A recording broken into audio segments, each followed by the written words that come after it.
Toute cette semaine, c'est Nicolas Girardot, le chef de chez Anico à la Bresse, qui s'occupe de nous. On va réaliser la première recette de cette semaine, donc il est parti sur une déclinaison autour du wagyu.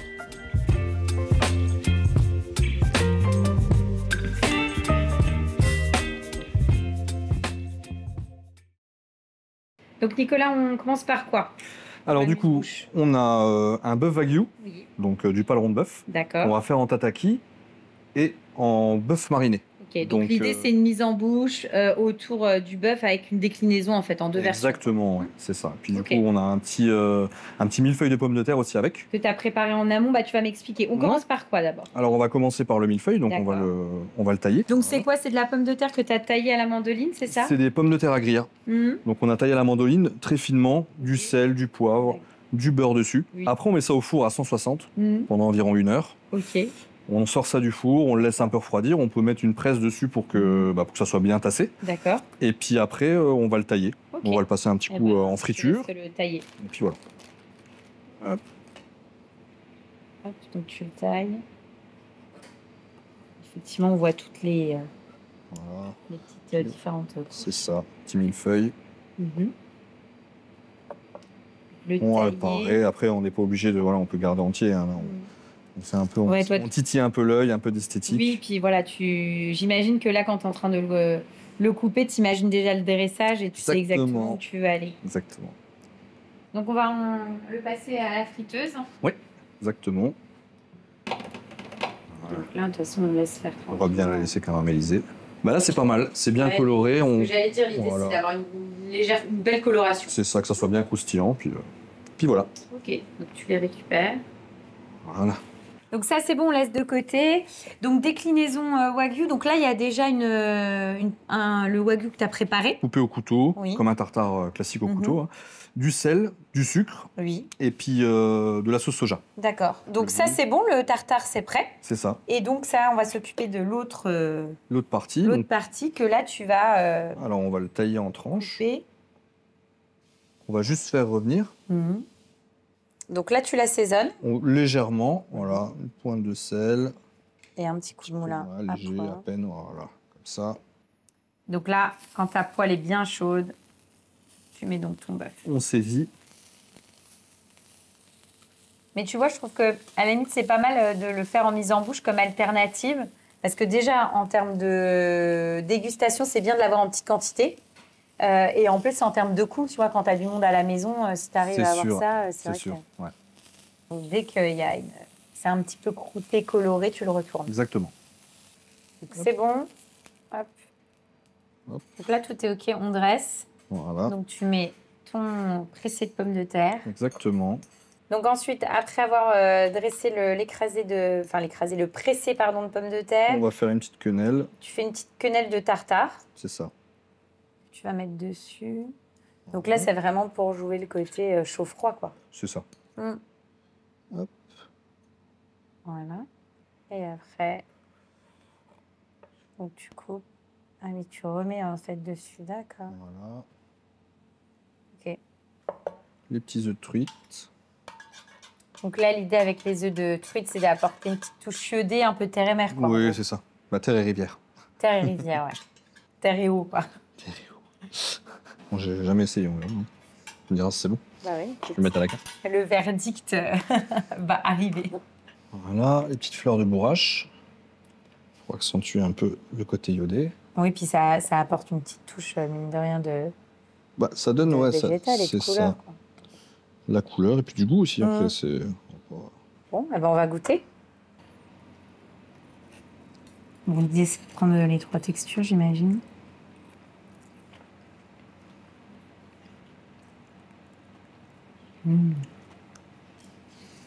En fait, ce qui est sympa, c'est qu'effectivement, tu as le côté un peu gourmand de la pomme de terre et puis le côté gras du wagyu quand même.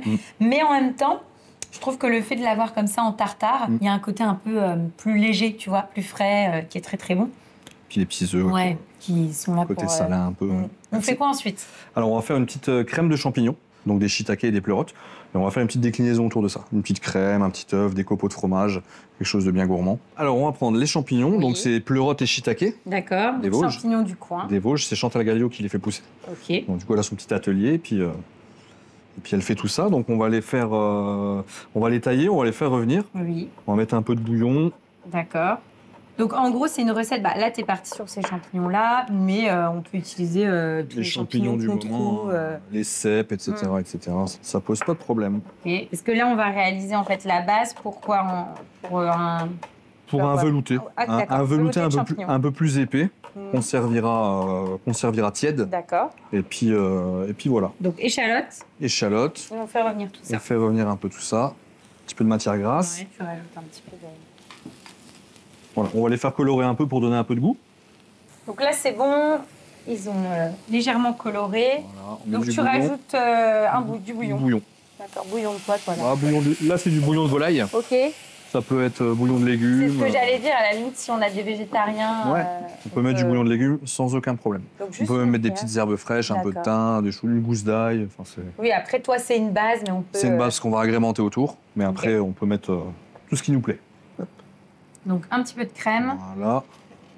On va laisser cuire encore un peu, un beau bouillon, légèrement réduire, et puis après, on va mixer. Ok. Donc là, c'est bon. Alors, on va assaisonner un petit peu avant. Donc, sel. Du sel. Un petit peu de moulin à poivre. Du poivre. Hop. On va mettre ça à mixer. Donc, dans un blender. Voilà. Et là, l'idée, c'est de mixer et d'avoir quelque chose de plus... De lisse, voilà. Soyeux.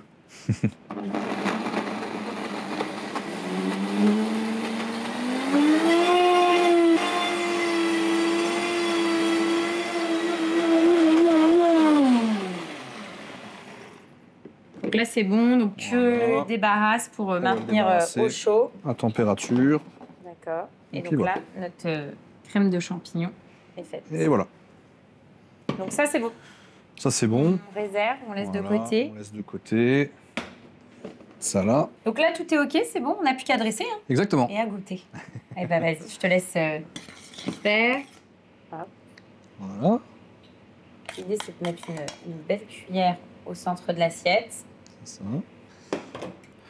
On fait un petit nid. OK. Donc, tu creuses. L'idée, c'est de faire un petit nid pour mettre ton œuf. Voilà. Et tu vas le mettre dessus. Mettre un peu.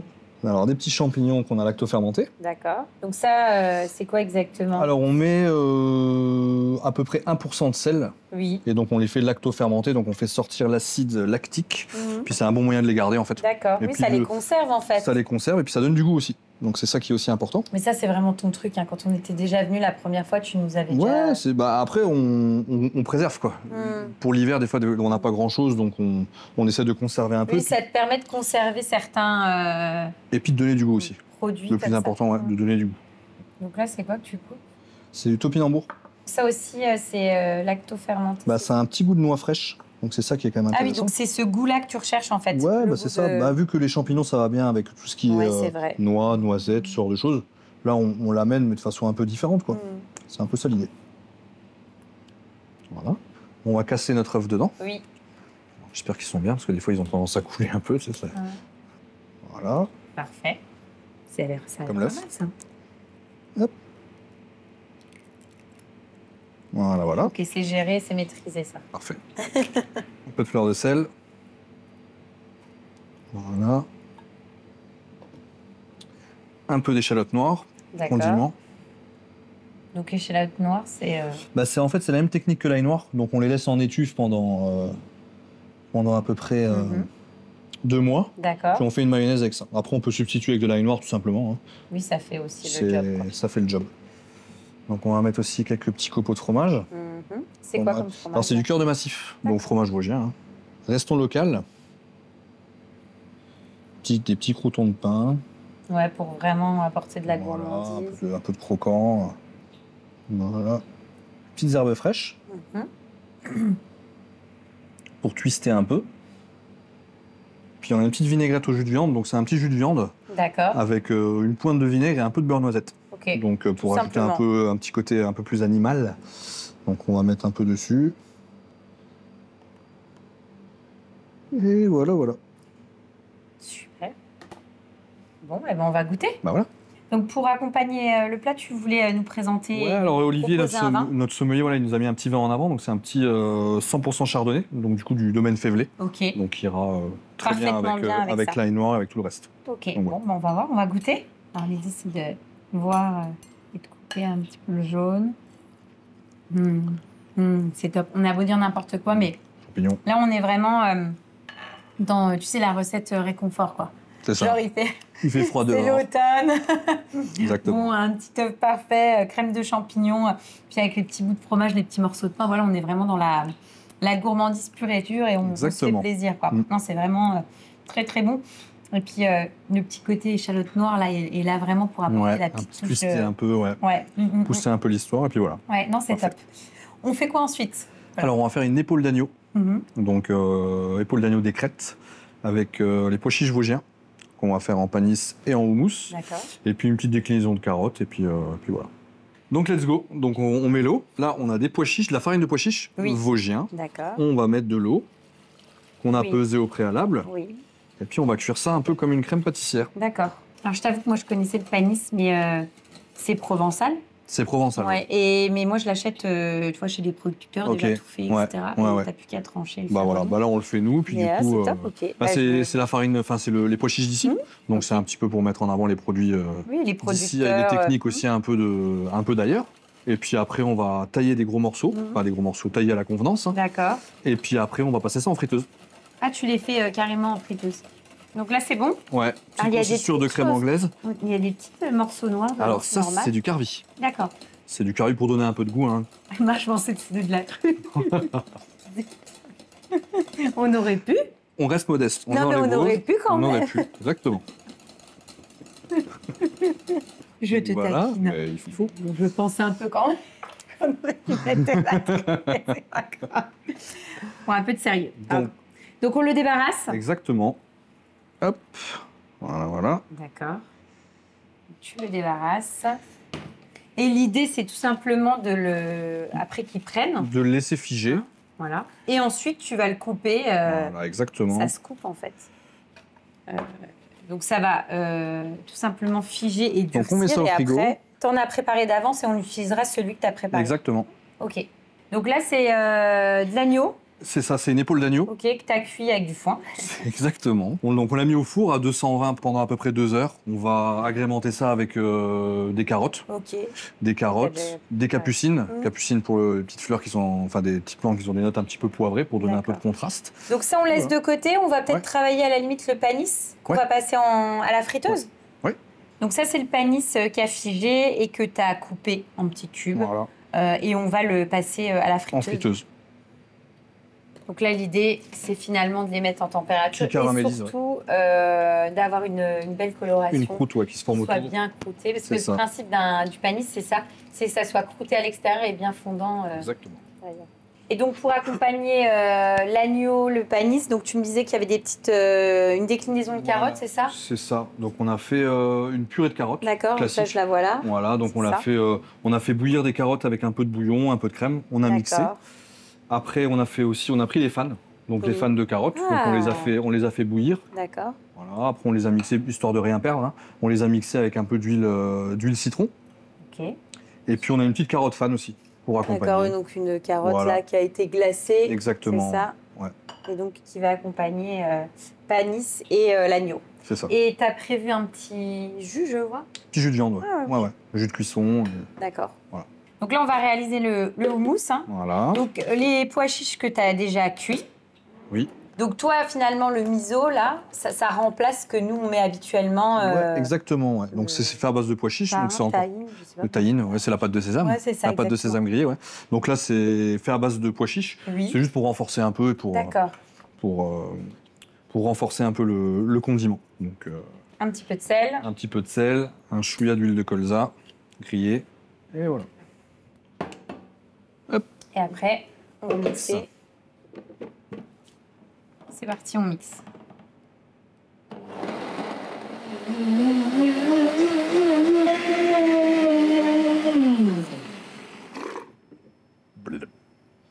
là c'est bon. On a tout ce qu'il faut, on va dresser. C'est ça, un peu de purée de carottes. Ta purée de carottes. Voilà. Qui tranche bien d'ailleurs. La couleur est dingue. Voilà. Tout simplement. Les petites carottes fan. Petites carottes glacées. Hein. C'est ça.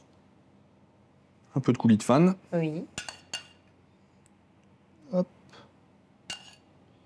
Ouais, donc là, l'idée en plus, c'est que ce qui est bien, c'est que d'un point de vue couleur, ça tranche. Ah, là, il faut un peu de couleur.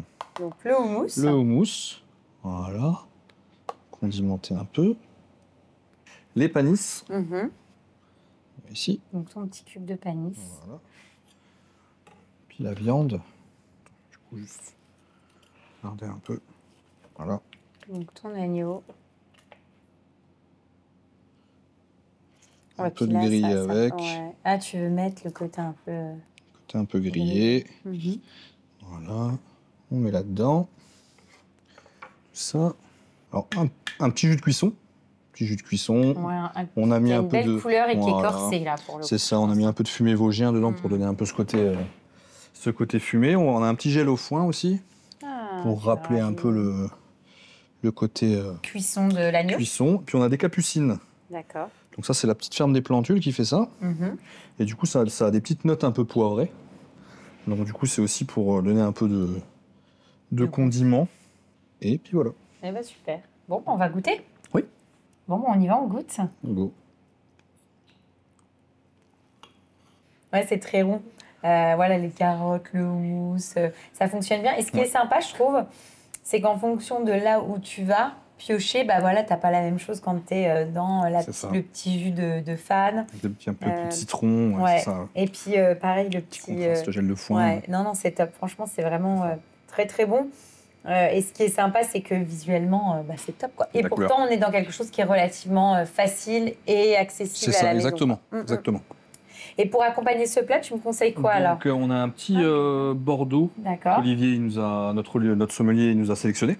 Donc c'est Château d'Antonique, Mouilly en Médoc, 2014.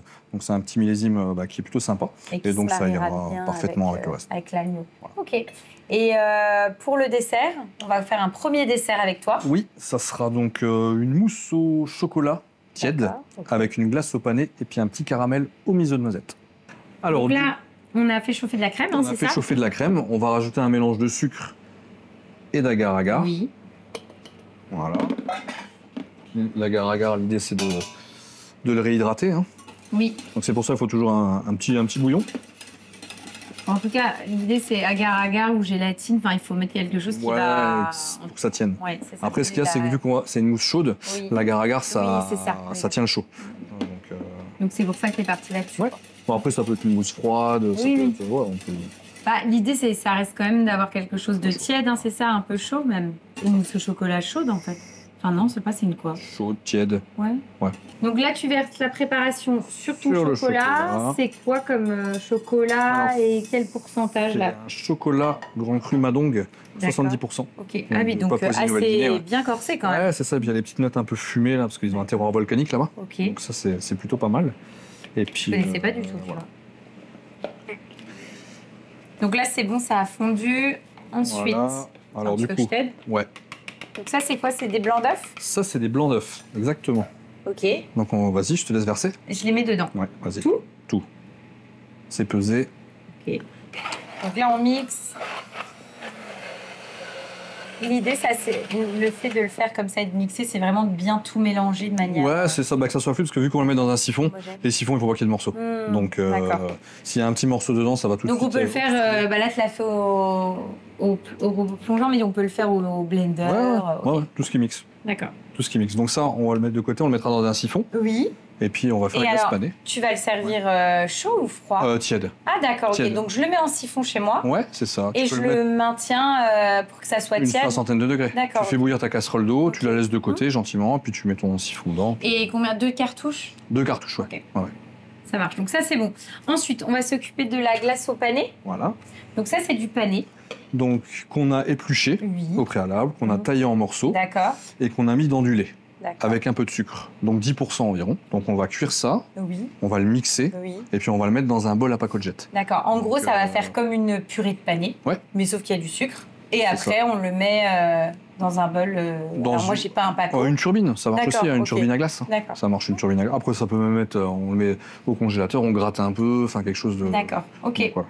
Et on a besoin de mettre des œufs? On n'est pas obligé. Ah, d'accord. On pourrait, tout ça, mais après, il y a plusieurs techniques de glace. Nous, on travaille pas forcément beaucoup avec les œufs. Oui, il n'y a pas besoin, ça se. Non, là, pour le coup, là, il n'y en aura pas besoin. Ça marche. Donc, tu en as préparé d'avance, on utilisera celle-là. Exactement. Donc là, c'est bon, hein, on a tous les éléments, il ne reste plus qu'à dresser. Donc, dans un petit bol. On va mettre une ganache au chocolat. Oui. Donc, ganache, c'est temps pour temps chocolat et crème. On fait bouillir la crème, on verse sur le chocolat. D'accord. Et en pourcentage de chocolat, tu es parti sur une ganache sur la même chose. Ah, la même chocolat chose. madon, ouais, exactement pareil. Donc, on est parti sur la même chose.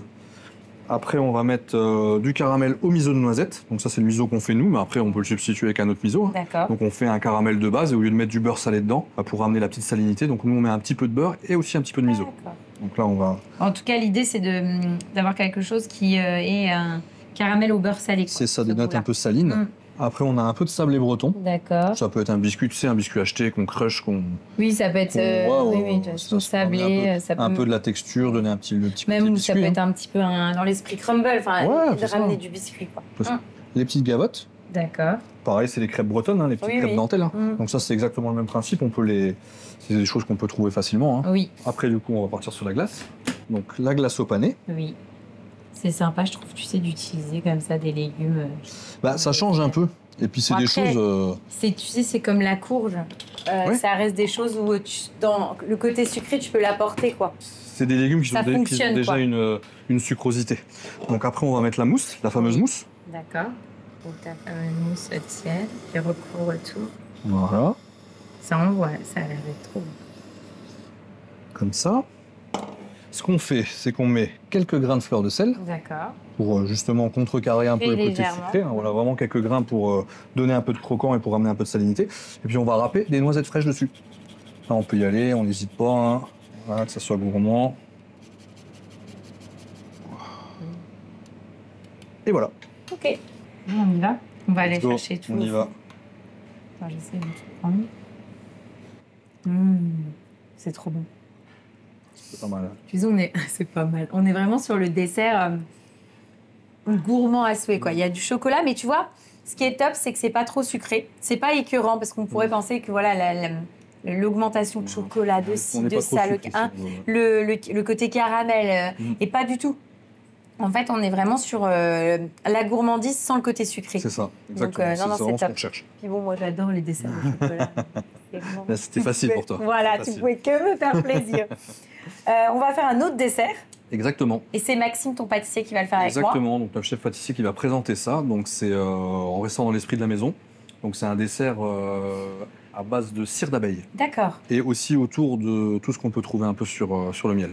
Donc voilà. Donc on commence par la panna cotta, c'est ça Maxime? C'est ça, exactement. Alors je te laisse... Donc dans notre cul de poule, on va mettre notre yaourt de brebis, du sucre et du miel. Donc là c'est simplement un yaourt, enfin même deux peut-être de brebis, un peu de yaourt de brebis quoi. Voilà, après ça peut être du yaourt grec aussi. D'accord. Du miel tu m'as dit du miel et du sucre. D'accord. Donc ça on va un petit peu mélanger au fouet. Oui.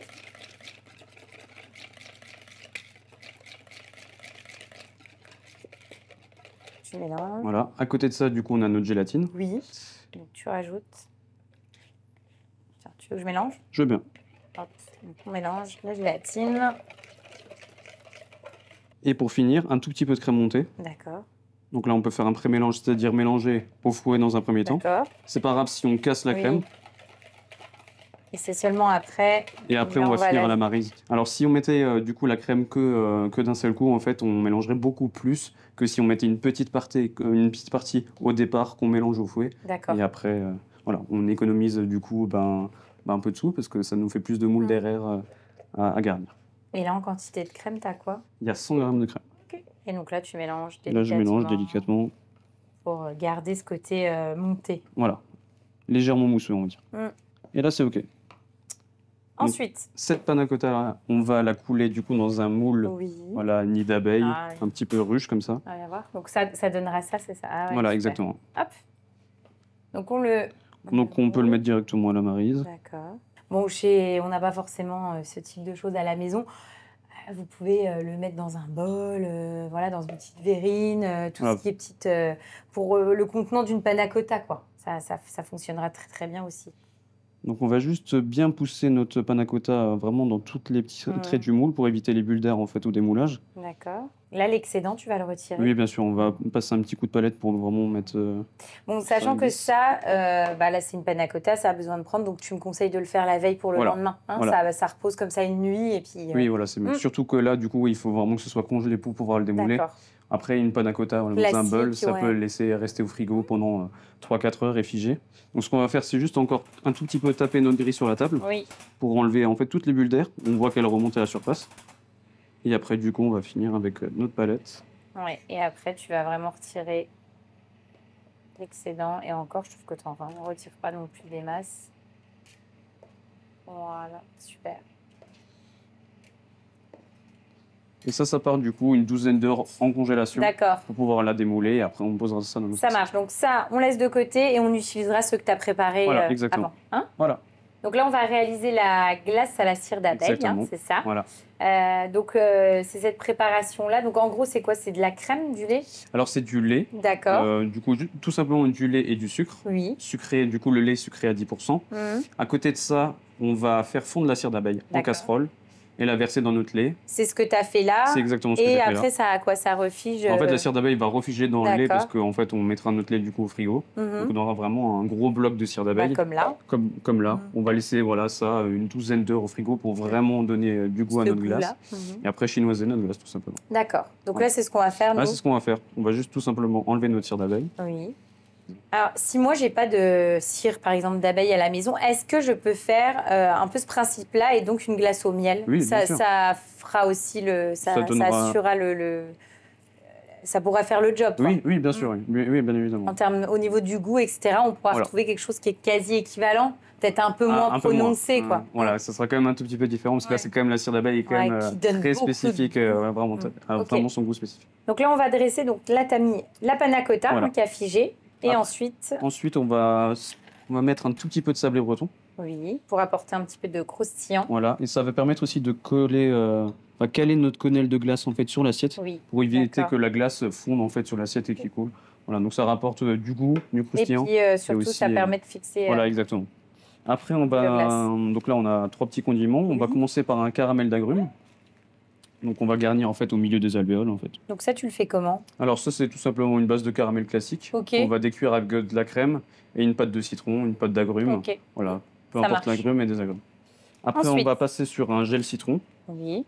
Donc là c'est tout simplement, là c'est des pots de citron collés au sucre, à l'agar et un petit peu de xanthane. Et pour finir un condiment huile d'olive et miel. D'accord. C'est le même principe qu'une mayo. Donc on va faire chauffer du miel, verser sur des jaunes d'œufs et monter à l'huile d'olive pour finir. D'accord. Un tout petit peu de fleur de sel. Et même principe, on va garnir nos petites alvéoles. Ah, c'est joli. Hein. C'est vrai que le support d'alvéoles comme ça, à panna cotta, ça fait très esthétique.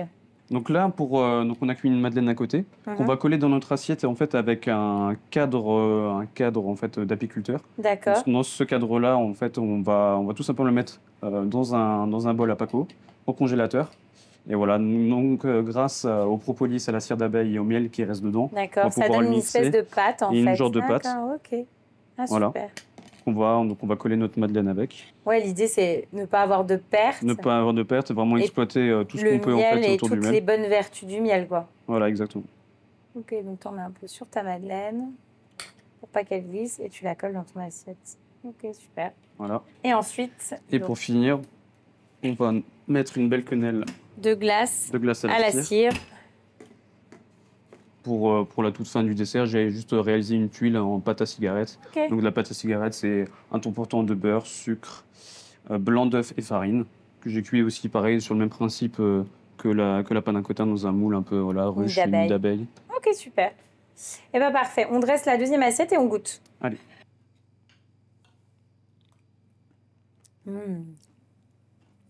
C'est top.